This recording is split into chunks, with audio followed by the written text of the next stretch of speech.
Liam looked at Finley's worn-out sneakers and felt nothing but embarrassment. He thought he was trading up, leaving a struggling waitress for a woman draped in Gucci and driving a Porsche.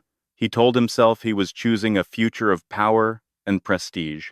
But Liam made a fatal miscalculation. He didn't know that the poor girl he just abandoned wasn't struggling at all. She was testing him. And by the time he realized whose signature was on the checks of the empire, he desperately wanted to join. It would be far too late to say he was sorry.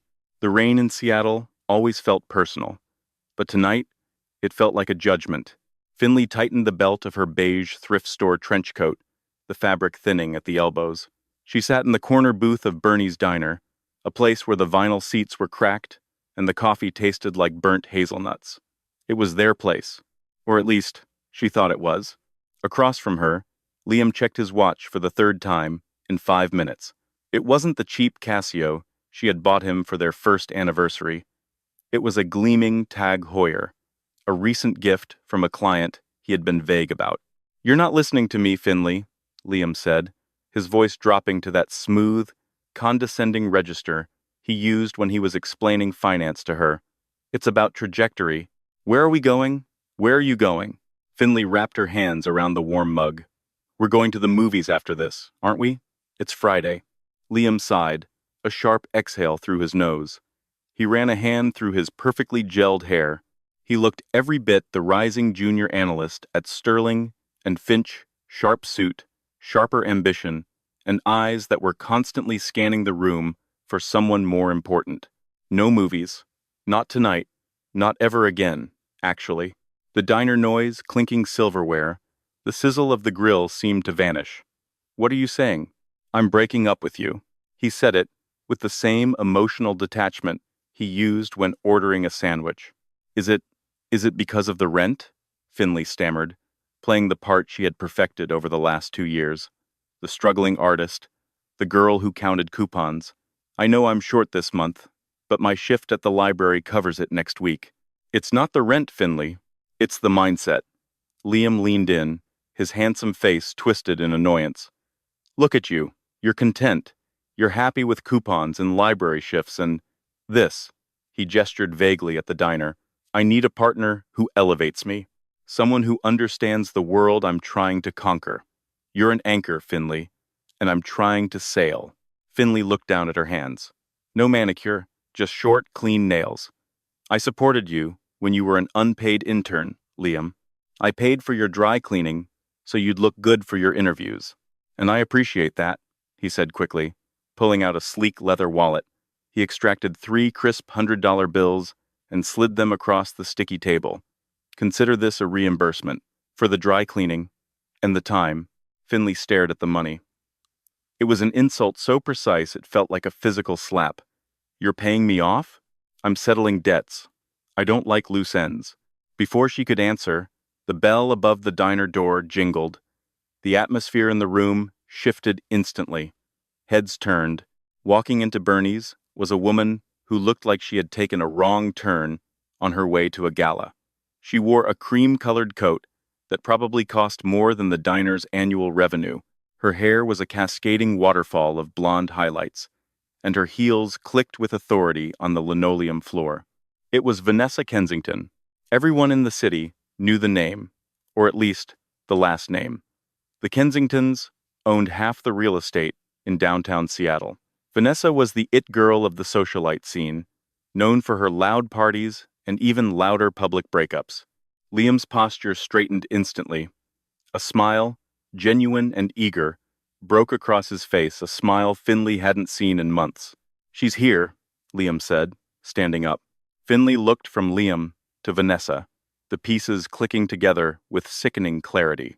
"The client? The one who gave you the watch?" "Vanessa gets me, Finley," Liam said, not even looking at her anymore. He was adjusting his tie in the reflection of the window. "She's a Kensington. She has connections, vision, power. She's the future." Vanessa stopped at the table, looking at the scene with mild amusement. She didn't look at Liam. She looked at Finley. Her blue eyes swept over Finley's frizzy hair and worn coat with the clinical detachment of a health inspector spotting a cockroach. "Is this her?" Vanessa asked, her voice raspy and bored. This is Finley, Liam said, stepping to Vanessa's side like a well-trained guard dog. We were just finishing up. Vanessa smirked. Cute. In a charity case sort of way. She turned to Liam. The car is running, darling, and I have a reservation at the Canlis. Don't make me wait. I'm coming, Liam said. He looked back at Finley one last time. There was no remorse in his eyes, only relief. Take the money, Finley. Buy yourself some better shoes. They walked out together. Through the window, Finley watched them get into a cherry-red Porsche Cayenne. Liam opened the door for her, slipping into the passenger seat of his new life without a backward glance. Finley sat alone in the booth. The waitress, a kind older woman named Marge, came over with a fresh pot of coffee. Honey, Marge said softly, you don't need to pay for that coffee. You just sit there as long as you need. Finley looked at the $300 still sitting on the table. Slowly, a strange expression overtook her face. The tears that had gathered in her eyes didn't fall. Instead, they seemed to evaporate, replaced by a cold, steely glint that Marge had never seen before. Finley reached into her coat pocket and pulled out a phone. It wasn't the cracked iPhone 8 she used in front of Liam. It was a Vertu, custom-made, black titanium, with a single ruby embedded in the side button. She dialed a number. It rang once. Miss Calloway? A deep, British voice answered immediately. We didn't expect to hear from you until the experiment was concluded in December. The experiment is over, Arthur, Finley said. Her voice had changed. The meek, high-pitched tone of Finley the struggling waitresses was gone. In its place was the polished, commanding contralto of Finley Genevieve Calloway, sole heiress to the Calloway, distinct mining and logistics fortune, a wealth that made the Kensington real estate portfolio look like a child's piggy bank. I see, Arthur said. Was Mr. Liam successful in the final assessment? He failed, Finley said, picking up the $300 Liam had left. She crumpled the bills in her fist, spectacularly. He thinks I'm an anchor, Arthur. An anchor, ma'am? Yes. He prefers a sailboat. He's left with Vanessa Kensington. There was a polite pause on the other end of the line. The Kensingtons? Their liquidity is questionable, based on the last quarter's reports. They are heavily leveraged in commercial retail. I know, Finley said, a small, dangerous smile playing on her lips. Come pick me up, Arthur. Not the sedan. Bring the rolls. And Arthur? Yes, Miss Calloway? Contact the acquisition team at Calloway Global. I want a full audit of Sterling and Finch. I believe we own a controlling stake in their parent company, don't we? We acquired 51% last Tuesday, ma'am. Good. Finley stood up, dropping the crumpled bills into Marge's tip jar. Tell the board I'm coming in on Monday, and tell them I'm making some personnel changes. She walked out of the diner, leaving the Finley that Liam knew behind in the grease-stained booth. The rain was still falling, but she didn't feel it anymore. She was already thinking about Monday morning. Liam wanted trajectory. She was about to give him a lesson in gravity. The weekend passed in a blur of champagne and anxiety for Liam. Life with Vanessa Kensington was exactly what he had dreamed of, yet it felt like wearing a suit that was a size too tight. Sunday brunch was at L'Orangerie, where a single omelet cost $40. Vanessa spent the entire meal on her phone, texting friends about a gala in the Hamptons, while Liam tried to ignore the way she snapped her fingers at the server for a refill on her mimosa. You're quiet, Vanessa remarked, not looking up from her screen. Don't tell me you're moping about the charity case. No, Liam lied, slicing into his truffle toast. Just thinking about work. Big week. Rumor has it, Sterling and Finch was bought out by a massive conglomerate, Calloway Global. Management is in a panic. Vanessa actually looked up then, her eyebrows arching. Calloway? That's old money, Liam. Real money. The kind that buys countries, not just buildings. If you play your cards right, you could jump from junior analyst to VP in a year. That's the plan.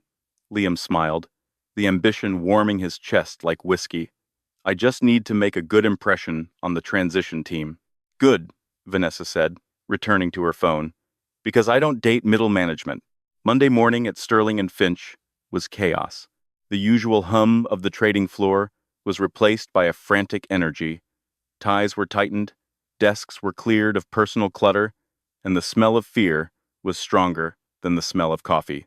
Liam stood by the water cooler with Brad, a senior associate who had always treated Liam like a younger brother, mostly by hazing him.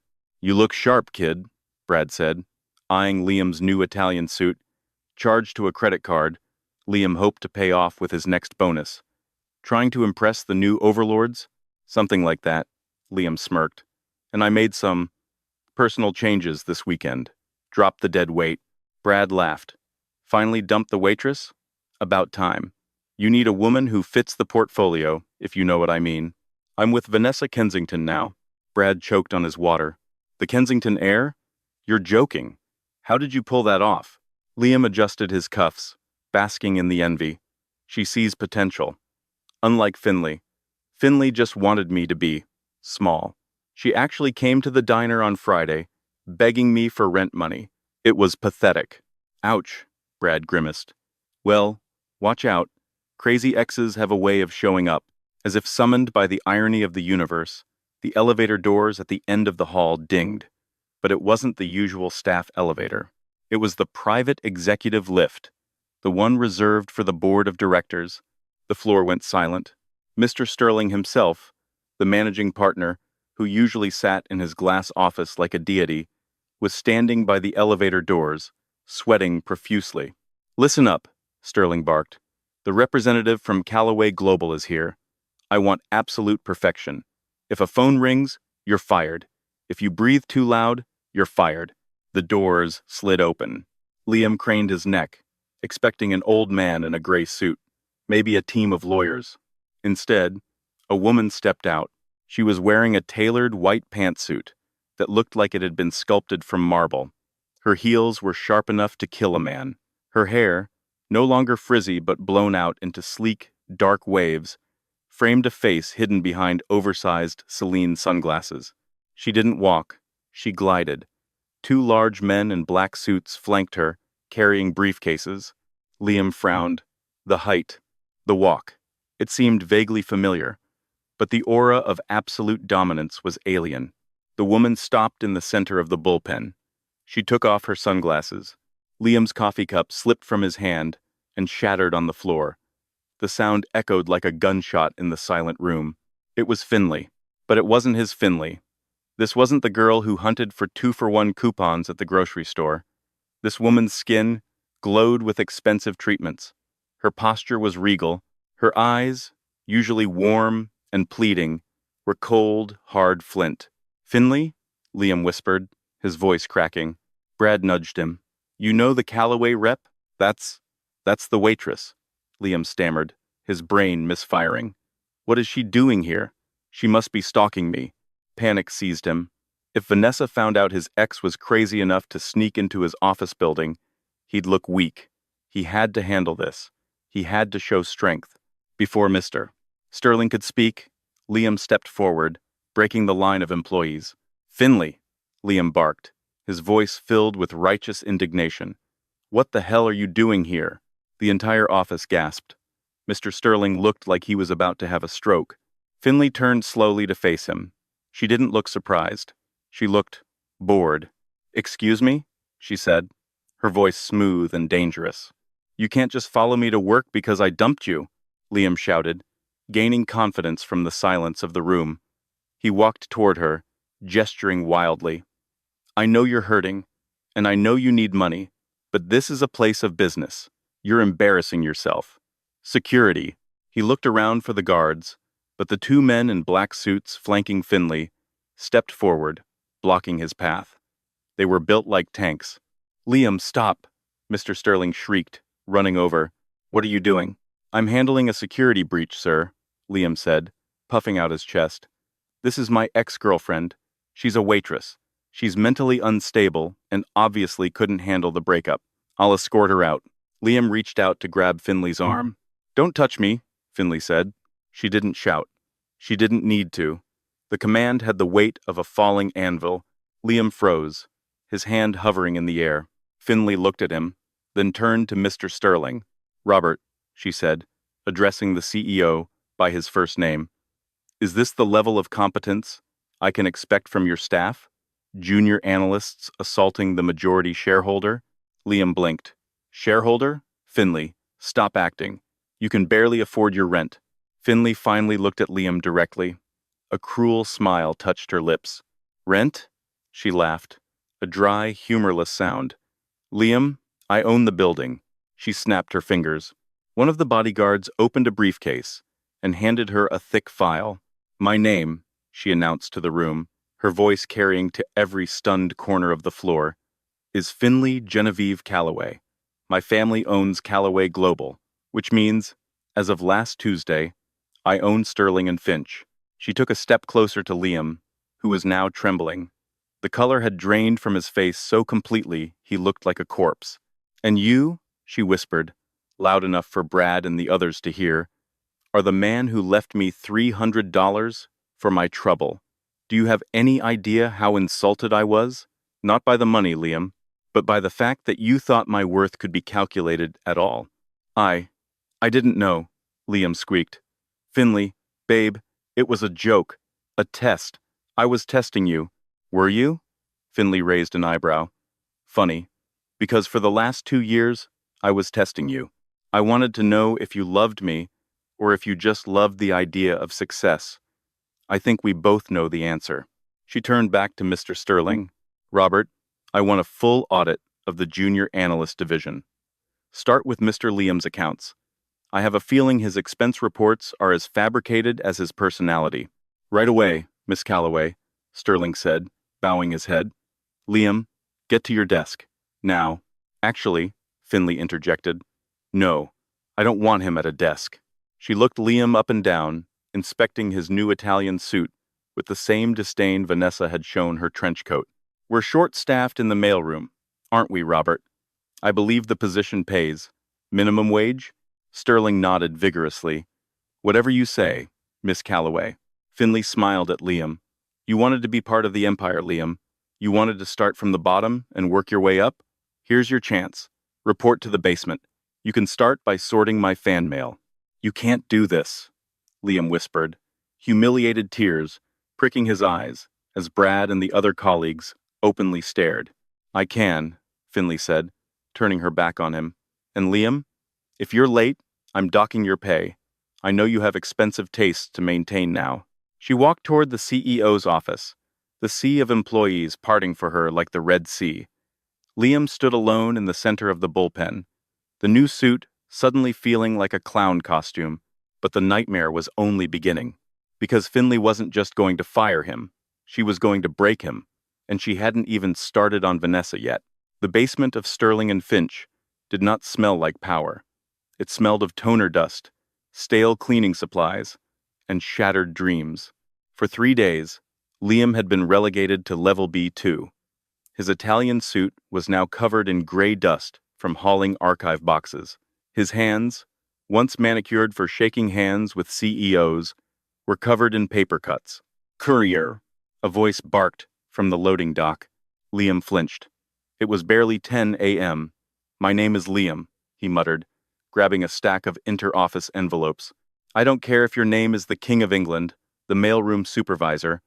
A gruff man named Hank, who seemed to enjoy Liam's misery a little too much, shouted, Get these to the 40th floor, and take the service elevator.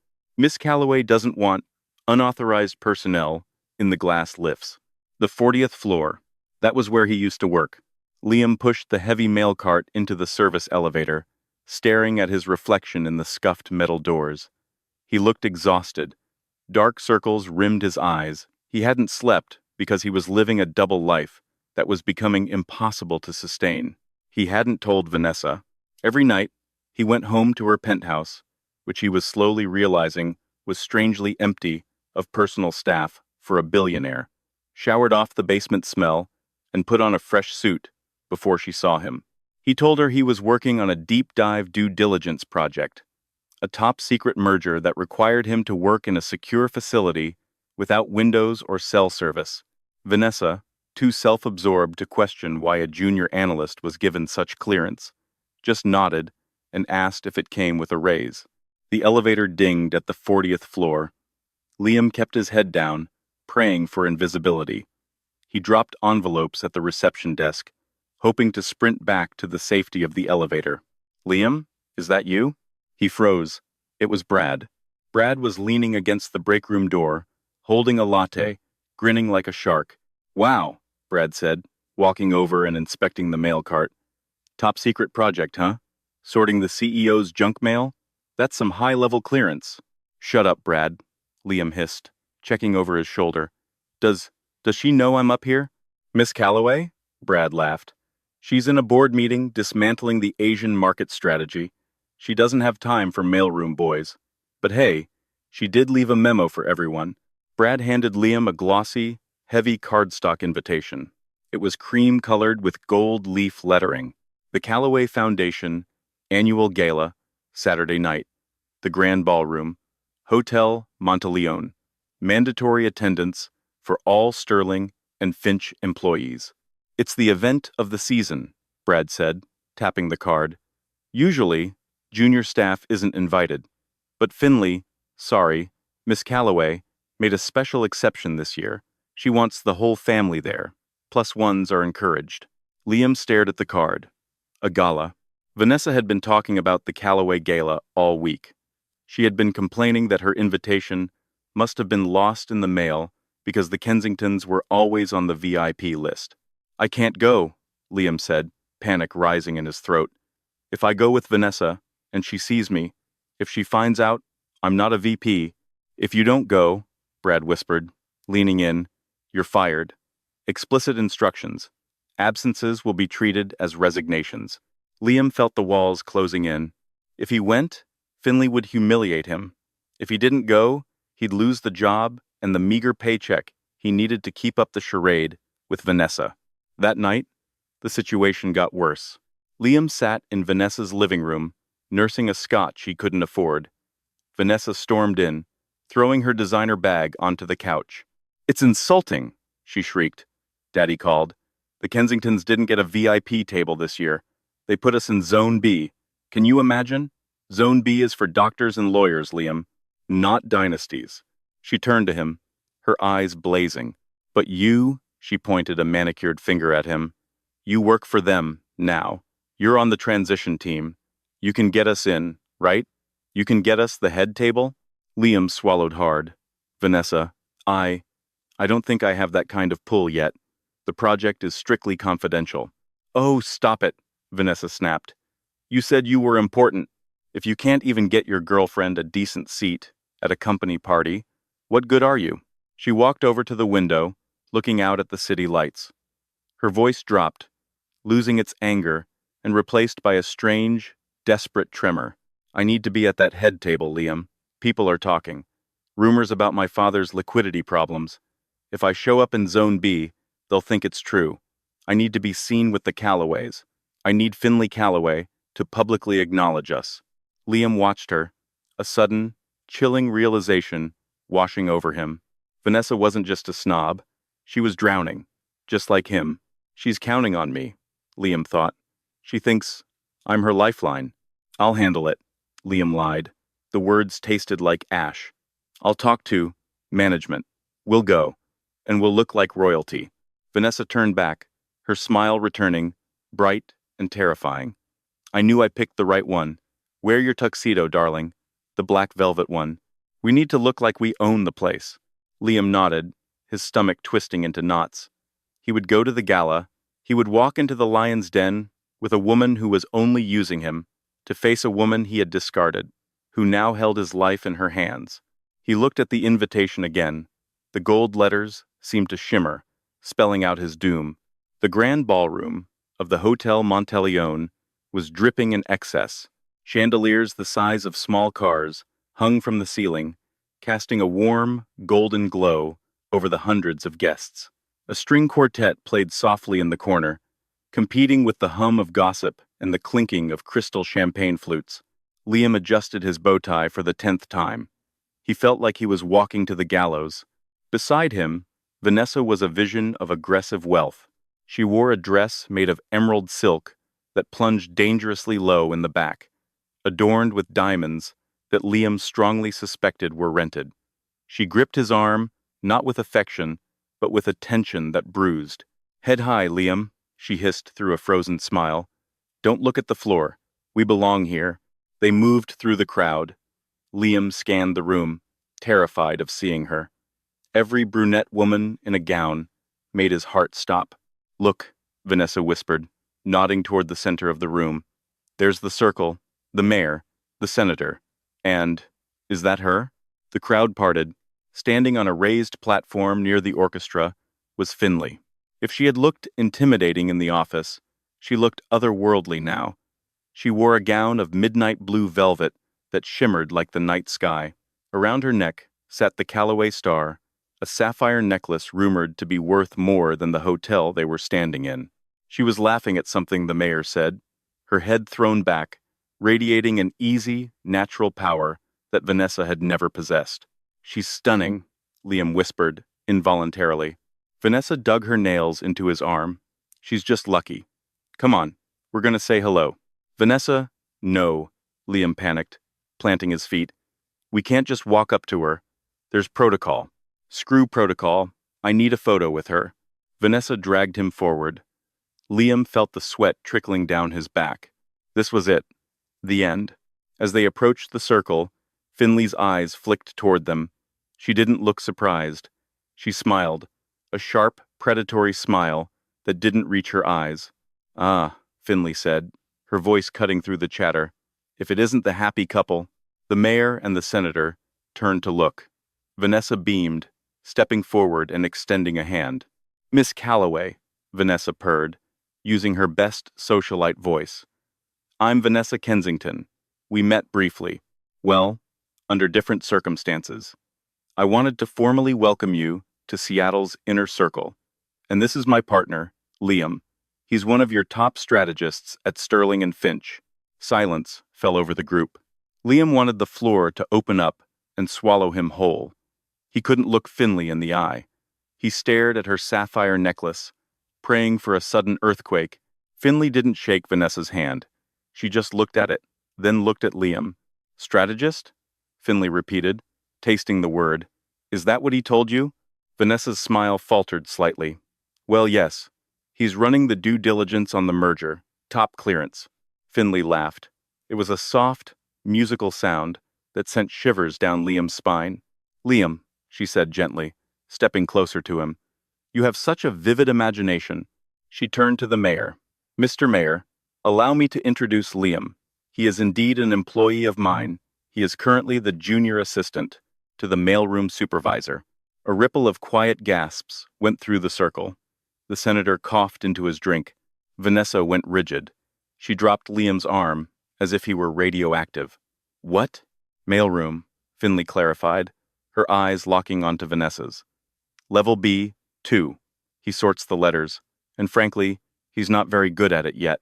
He misfiled 3 invoices yesterday." Liam closed his eyes. It was over. Vanessa turned to him, her face a mask of horror and fury. "Liam, is this true?" "To I-10. I was going to explain," Liam stammered. "He lied to you, Vanessa," Finley said, her voice dropping to a sympathetic coo that was entirely fake. "But don't be too hard on him. He has a habit of lying to women he thinks can upgrade his status. He did the same to me." Vanessa looked from Finley to Liam, her brain processing the humiliation. People were staring. Phones were out. This was going to be on social media in 5 minutes. You busboy," Vanessa hissed at Liam. "You told me you were an executive." "I was," Liam pleaded. "She demoted me." "But that's not the most interesting part," Finley interrupted, taking a sip of her champagne. "The interesting part is why you, Vanessa Kensington, are so desperate to be seen with a mailroom clerk." Finley signaled to a waiter, who handed her a sleek tablet. "I was doing some reading before the gala," Finley said, tapping the screen, reviewing the guest list and the credit checks.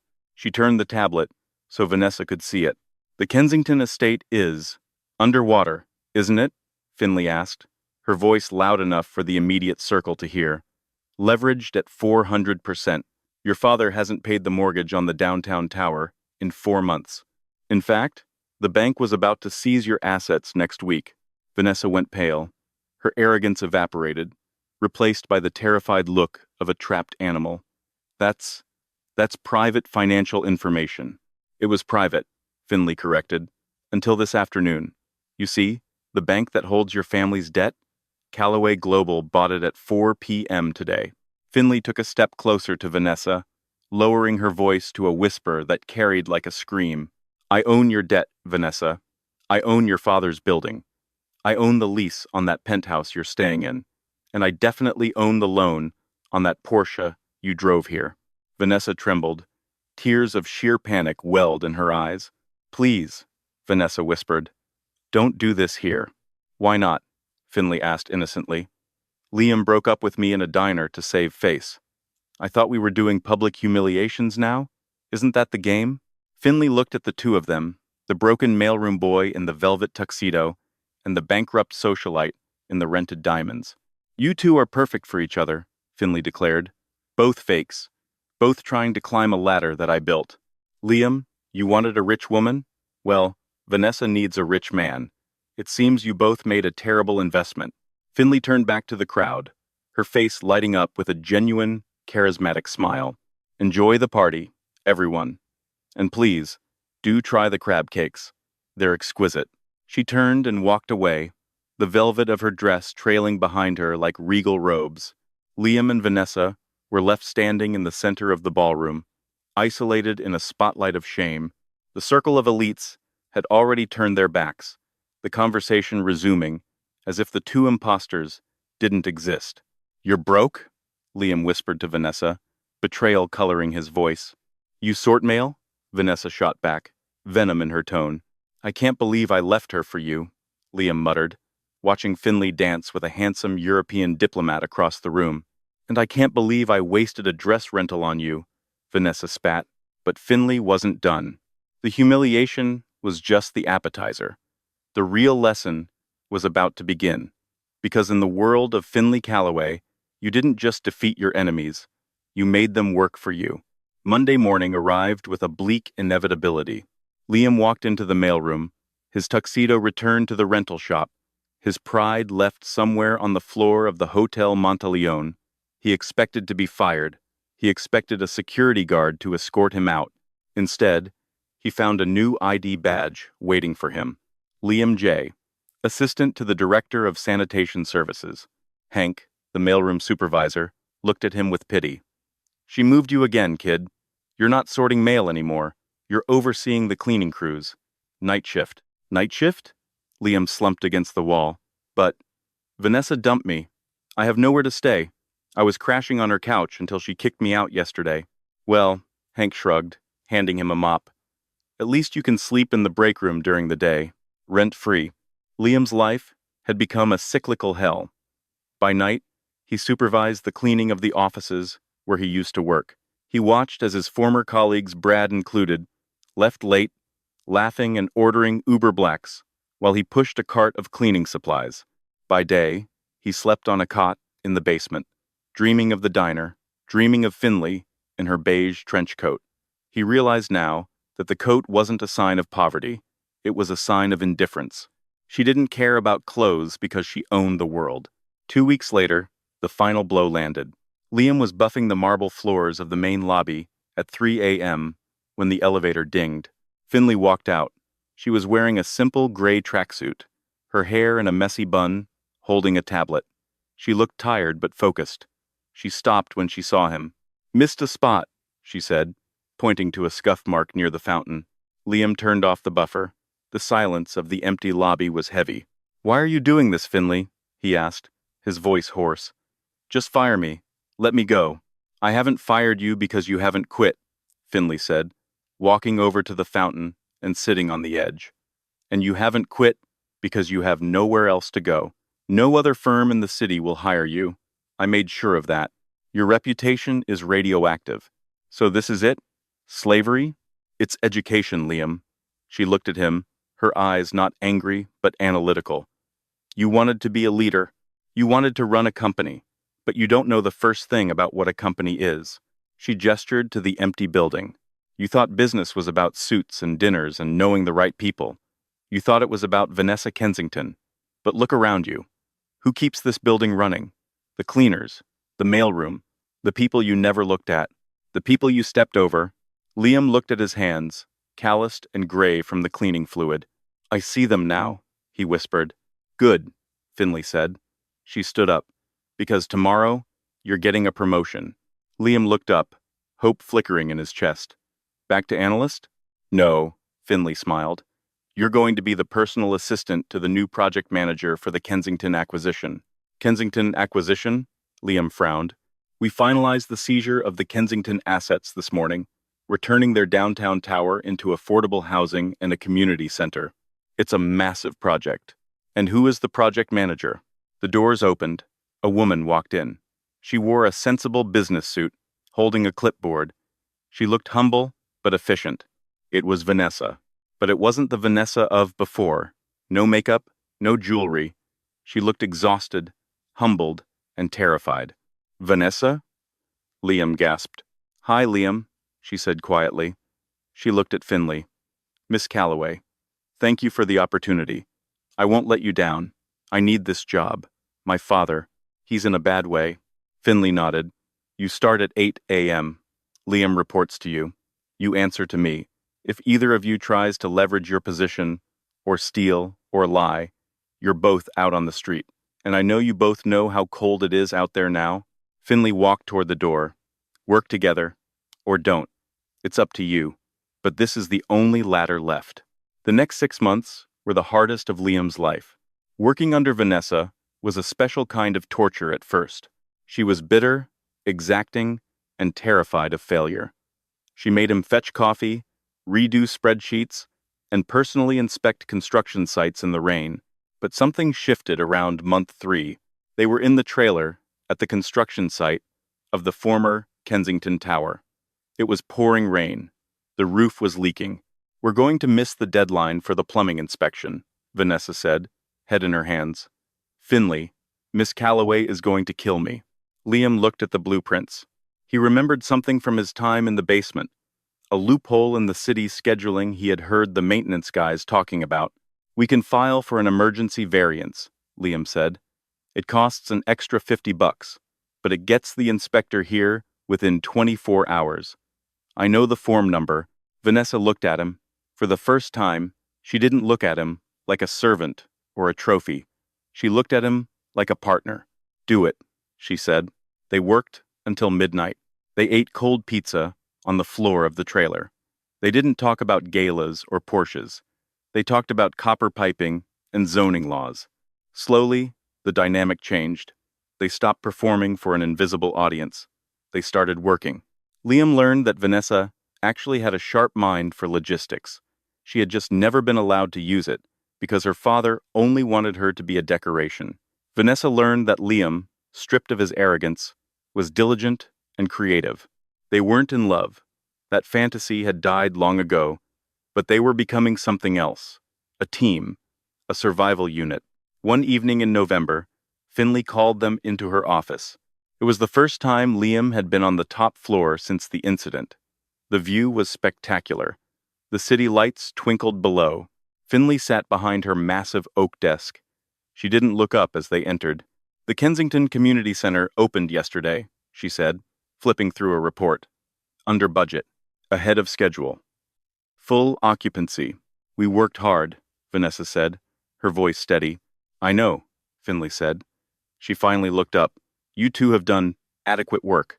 She slid 2 envelopes across the desk. Your final paychecks, she said. Liam's heart stopped. You're firing us? No, Finley said. I'm dissolving the Rehabilitation project. You two aren't assistants anymore. She stood up and walked to the window. Vanessa, I'm putting you in charge of the West Coast Property Division. You know these buildings better than anyone, and you've proven you can actually work, not just point. Vanessa gasped, tears filling her eyes. Thank you, Finley. Thank you. And Liam, Finley turned to him. Her expression was unreadable. You're going to London. London? Callaway Global is opening a new branch. We focus on ethical investing, startups that help people. No predatory loans, no hard karma drama, real work. She walked over to him. For a moment, the ghost of the girl from the diner flickered in her eyes. You're going as a senior analyst. You earned it. Not because of your suit, but because I saw you unclog a drain at the community center last week without complaining. Liam stood straighter. I don't know what to say. Say nothing, Finley said. Just go. And Liam, don't make me regret it. 3 years later, the London fog didn't just sit on the city. It embraced it. It was a thick, gray blanket that muffled the sounds of the bustling metropolis, turning the morning commute into a ghostly procession of umbrellas and trench coats. Liam sat in the corner of the roastery, a small, industrial chic cafe in Shoreditch that smelled of roasted beans and damp wool. Outside, the cobblestones glistened with the relentless drizzle. It was a far cry from the hermetically sealed, air-conditioned glass tower of Sterling and Finch in Seattle. There were no marble floors here, no intimidating security guards, and certainly no $300 lunches. And Liam loved it. He adjusted the cuffs of his sweater, a sensible, charcoal wool knit that he had bought on sale at a high street shop. The Rolex was gone, sold years ago, to pay a security deposit on a modest flat in Hackney. In its place was a simple leather strap watch that told the time, nothing more. On the wooden table before him spread a chaotic array of blueprints and budget proposals. He wasn't analyzing stock trends or finding loopholes to help billionaires avoid taxes anymore. The header on the document read, Project Maji, Sustainable Water Infrastructure for Rural Kenya.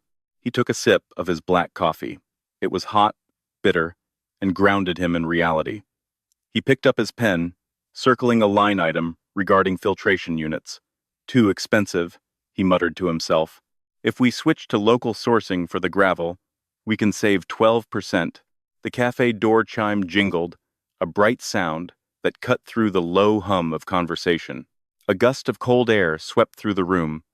Liam didn't look up immediately. He was too engrossed in the logistics of gravel transport. But then, the atmosphere in the cafe seemed to shift. The chatter at the nearby tables quieted down. It was a subtle change, a magnetic pull that Liam recognized instantly. It was the feeling of gravity entering a room. He froze, his pen hovering over the paper. The hair on the back of his neck stood up. He knew that presence. He hadn't felt it in 3 years. Not since he boarded a one-way flight at SeaTac Airport with 2 suitcases and a terrified heart. He looked up. Standing near the entrance, shaking rain off a beige umbrella, was a woman. She was dressed in a trench coat classic, camel-colored, impeccably tailored, that struck Liam with a wave of déjà vu so potent it nearly knocked the wind out of him. It was an echo of the coat she had worn in the diner that fateful night, but this version was armor, not a disguise. It was Finley. She turned, scanning the room with those sharp, intelligent eyes that missed nothing. Her gaze swept over the hipsters with their laptops, the baristas, and finally landed on him. There was no shock in her expression, no hesitation. She walked toward him, her heels clicking a steady, rhythmic beat on the wooden floorboards. Liam scrambled to stand up, his chair scraping loudly against the floor. Finley? His voice cracked, rusty with disbelief. Hello, Liam, she said. Her voice was the same, smooth, commanding, yet laced with a new layer of warmth he hadn't heard since they were dating. You chose a hard place to find. I had to ask 3 different cab drivers. I didn't know you were in London, Liam stammered, his mind racing. Was this it? Was she here to fire him? To pull the rug out from under him, just as he was finding his footing? Is everything okay with the branch?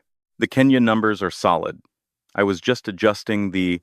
Sit down, Liam, she said, a small smile playing on her lips. I'm not here for an audit. She pulled out the chair opposite him and sat. She signaled a waiter with a subtle raise of her hand, a gesture of power that she had perfected. Earl Grey. Hot? Liam sank back into his chair, his heart hammering against his ribs. He looked at her, really looked at her. She looked tired, but it was a good tired. The exhaustion of someone who builds things, not someone who destroys them. I'm here for the global summit, Finley explained, unbuttoning her coat. But I had a few hours before my flight to Tokyo. I wanted to see it for myself. See what? You, she said simply. Her eyes dropped to the table, taking in the messy papers, the half-drunk coffee, the worn notebook filled with frantic scribbles. She picked up the proposal for the water project. She read the summary in silence, her face unreadable. Liam held his breath. Her approval still mattered to him, more than he cared to admit. Not because she was his boss, but because she was the architect of his entire reality. Local sourcing for the gravel, she noted, tapping the page where he had just been working. Smart. That saves the project 12%. That's enough to drill 2 extra wells.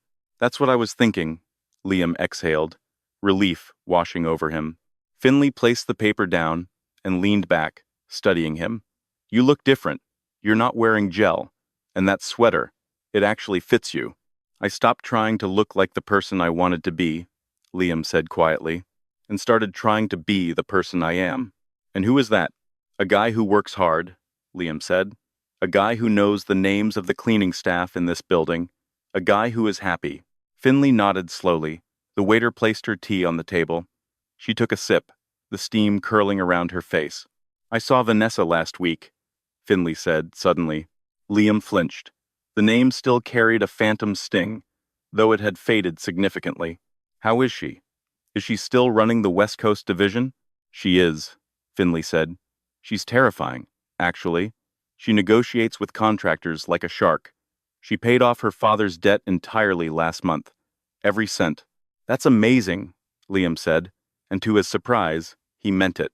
She hated construction sites when we started. She wouldn't step in the mud. She owns a pair of steel-toed boots now, Finley laughed softly. She lives in a small 2-bedroom house in the suburbs, drives a Subaru. She told me to tell you hello, she said. She said you were the only person who ever told her the truth, even if you were lying about yourself at the time. We were both drowning, Liam reflected, looking out the window at the rain. We just grabbed onto each other to stay afloat. You were idiots, Finley corrected him, but her tone lacked the venom of the past. But you were my idiots. I couldn't just leave you there. She reached across the table. For a second, Liam thought she was going to slap him. Instead, she placed her hand over his. Her skin was warm. The contact was electric, not with romance, but with a profound, shared history. I loved you, Liam, she said, her voice dropping to a whisper. Back in the diner, when you slid that $300 across the table, it didn't just break my heart, it shattered my faith in people. I wanted to destroy you. I wanted to burn your world down. You did, Liam whispered. You incinerated it. I had to, Finley said, her eyes locking onto his. If I had just let you go, if I had just cried and walked away, you would have spent your entire life chasing the wrong things. You would have married Vanessa, or someone like her. You would have spent 40 years accumulating debt and ulcers, thinking that happiness was a number in a bank account. You would have died empty. Liam looked down at their hands. I hated you for a long time. When I was scrubbing those floors in the basement, I plotted your murder 1,000 times. I know, Finley said, but look at you now. She pulled her hand back and gestured to the cafe, the work, the man sitting before her. You're building wells in Kenya, Liam. You're solving problems. You have dignity. You have a soul. I had to break your ego to find the man underneath it. You saved me, Liam admitted. The realization hit him with the force of a physical blow. It was the most painful thing anyone has ever done to me. But you saved me. Finley stood up. She buttoned her coat, shielding herself once again in the armor of the Callaway Empire. Where are you going? Liam asked, standing up with her. Tokyo, she said. There's a tech merger I need to dismantle. Will I see you again? Finley paused. She looked at him one last time, memorizing the image of the man who had once left her for a richer woman, not knowing she was the fortune. She saw the lines of hard work on his face, the clarity in his eyes. Probably not, she said honestly. The lesson is over, Liam. You don't need a teacher anymore. Did I pass? Liam asked, a boyish vulnerability creeping back into his voice. Finley smiled. It was a genuine smile, one that reached her eyes and lit up the gloomy London afternoon.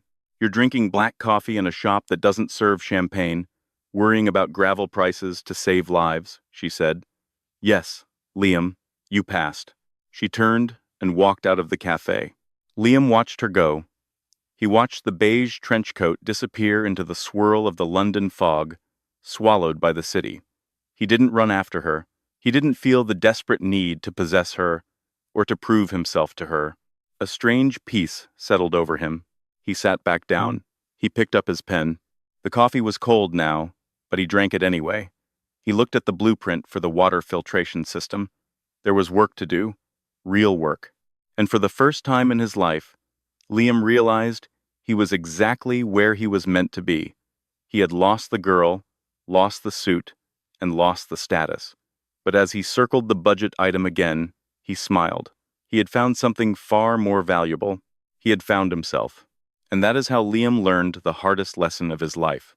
True wealth isn't what you wear, it's what you're willing to work for. He chased the glitter of Vanessa and lost the diamond that was Finley, only to find himself in the process. Finley didn't just get revenge.